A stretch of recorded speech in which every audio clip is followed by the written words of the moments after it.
60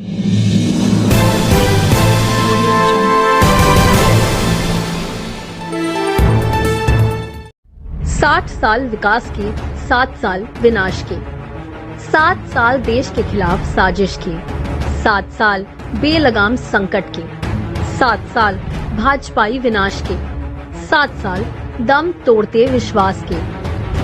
दरअसल आज 7 साल हो गए हैं देश को एक नाकाम, नाकारा और नासमझ सरकार का बोझ ढोते हुए।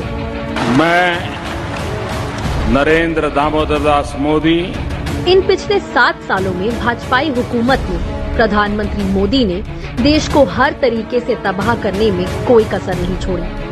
भाजपाई हुकूमत के ये 7 साल गर्त में जाती अर्थव्यवस्था, बेकारी से जूझते युवा, सत्ता के अहंकार से सड़क पर बैठे किसानों, दांव पर लगती संप्रभुता, मनमानियों से महाविनाश की पटकथा, योजनाओं के माया जाल में उलझकर गुर्बत का जीवन जीते गरीबों और महिला के मान, दलित आदिवासी पिछड़ों के आत्मसम्मान को आघात के रूप में याद किए जाएंगे। भाजपाई हुकूमत ने कदम कदम पर तबाही और विनाश के जो निशान छोड़े हैं, वो कई दशकों तक मिट नहीं पाएंगे। इस तबाही की शुरुआत हुई 2014 में, जब प्रधानमंत्री मोदी ने सत्ता हासिल की। झूठ, जुमलों और दुष्प्रचार के बल पर सबसे पहला हमला किया गया किसानों पर। भूमि अधिग्रहण बिल को कमजोर करके किसानों की जमीन छीनने का घिनौना प्रयास किया गया। जमीन अधिग्रहण के लिए किसानों की सहमति लेने के प्रावधान तक को खत्म कर दिया गया। इस हमले के खिलाफ देश के किसानों और कांग्रेस ने लंबी लड़ाई लड़ी और सरकार को घुटने टेकने पर मजबूर किया। 2015 में तो भाजपाई हुकूमत ने दांव पर देश की सुरक्षा को ही लगा दिया। सबसे पहले तो 126 राफेल की डील को मात्र 36 एयरक्राफ्ट तक सीमित कर दिया गया, और वो भी ज्यादा कीमत देकर। इससे भी मोदी सरकार को तसल्ली नहीं हुई तो देश की सरकारी कंपनी HAL को इस डील से बाहर करके मित्र धर्म निभाया और देश धर्म को खूंटी पर टांग दिया गया। राफेल विवाद मोदी सरकार पर अमिट दाग है।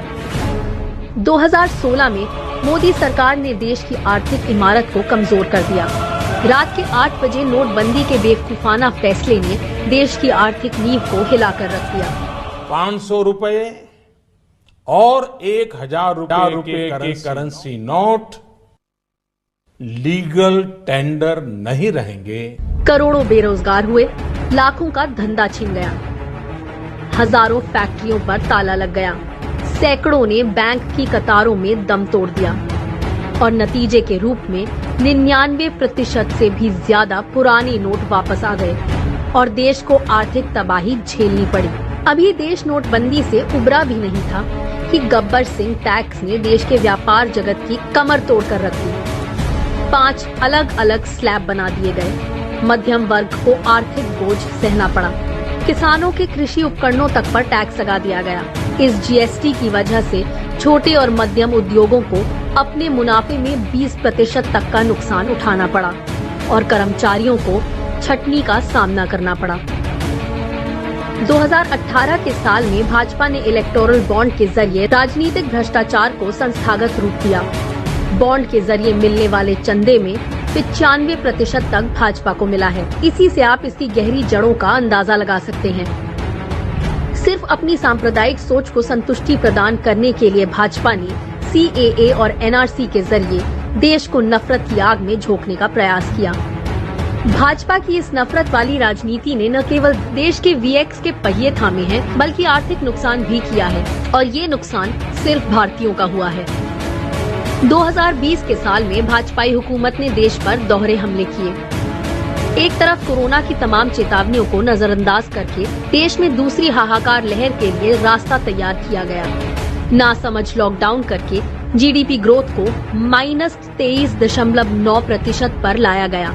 सैकड़ों प्रवासी मजदूरों को जान गंवानी पड़ी, गरीबों को खाने के लाले पड़ गए, और दूसरी तरफ देश में अन्नदाता पर 3 काले कानून थोप दिए गए, और वो भी तानाशाही तरीके से, जिनके खिलाफ देश का किसान आज भी दिल्ली की सीमाओं पर आंदोलन कर रहा है। भाजपाई हुकूमत की लाठी, गोली और कटीले तारों वाले अत्याचार के बावजूद 2021 का साल भाजपाई नाकामी और प्रधानमंत्री मोदी की नौटंकी के कारण भारतीय जिंदगियों के लिए भयावह साबित हो रहा है। कोरोना की दूसरी हाहाकार लहर में लोग ऑक्सीजन की कमी से तड़पकर मरते रहे और प्रधानमंत्री चुनावी रैलियों में व्यस्त रहे। पहले जब आया तब तो मेरे लिए वोट मांगता था, फिर भी 1/4 लोग भी नहीं थे सभा में। लगभग 1,59,00,000 संक्रमित हुए, 1,68,000 ने दम तोड़ दिया और ये गिनती अभी जारी है। दवाओं से लेकर वैक्सीन तक विदेशों में बांट दी गई और भारतीय तरसते रहे। ये गलतियां नहीं हैं, गुनाह हैं और गुनाह की माफी नहीं होती।